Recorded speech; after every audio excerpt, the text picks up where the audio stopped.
Welcome to the debate. Today, we bring together two towering figures of philosophy, Arthur Schopenhauer, the philosopher of pessimism, and Friedrich Nietzsche, the philosopher of life affirmation. Let's begin with the fundamental question that shapes both of your philosophies. What is the nature of the will, and how should we respond to it? Schopenhauer. The will is the driving force behind all existence.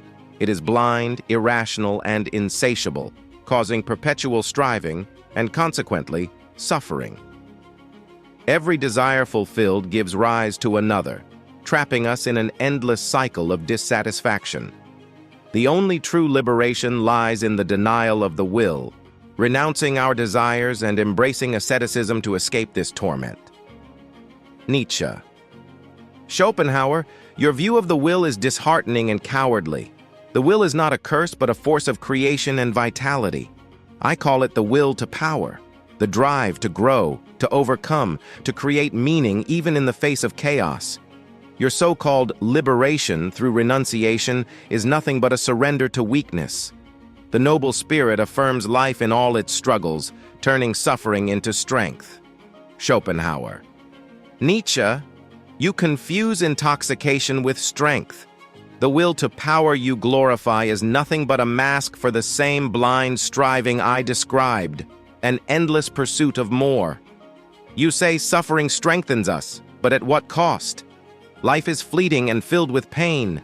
The wise man recognizes this and seeks peace through detachment, not endless ambition. Nietzsche.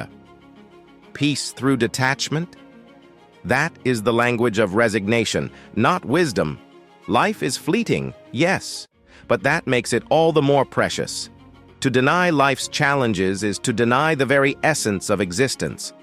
I say, embrace the chaos, confront the suffering, and create something magnificent out of it.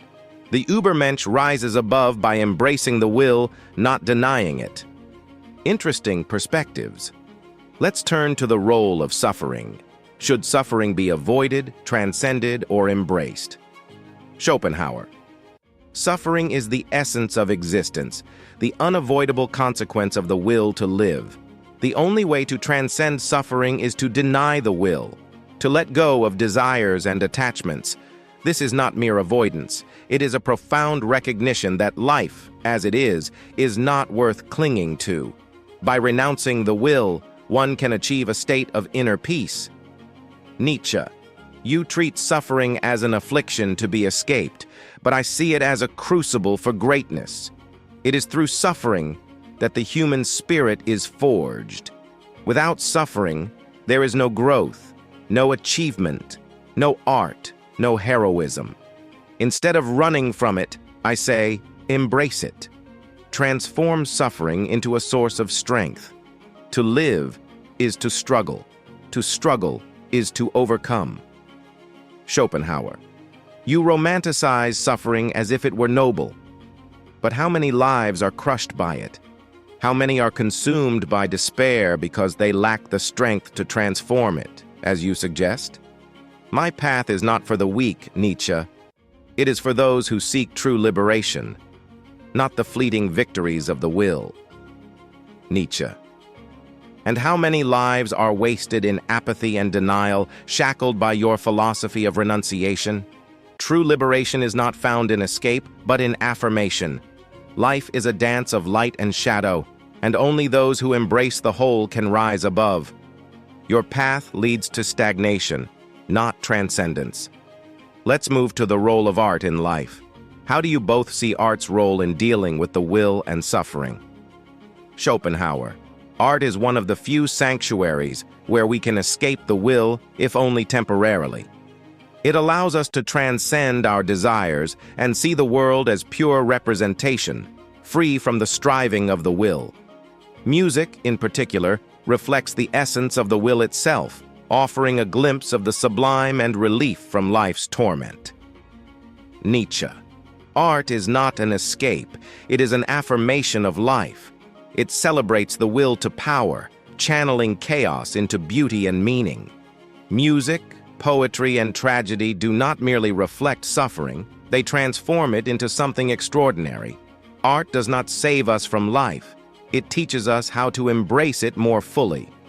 Schopenhauer, your view of art merely glorifies the will's delusions. True art quiets the will.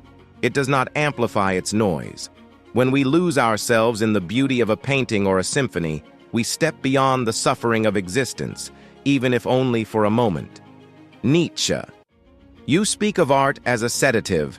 I speak of it as a spark. Art does not lull us into quiet. It sets our souls ablaze. The greatest works of art are born from the deepest struggles. They do not deny suffering. They transcend it by affirming life's beauty and terror alike. Finally, what would you say to those seeking meaning in life?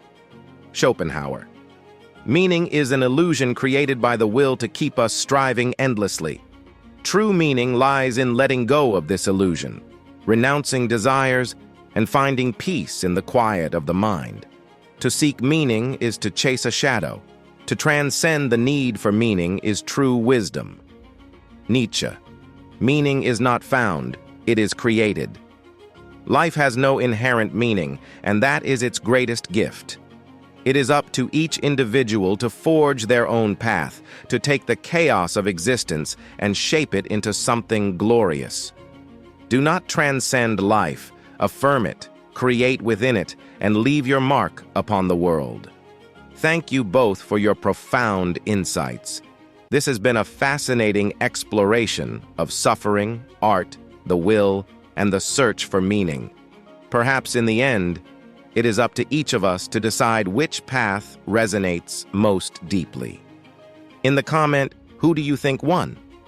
Tell us why.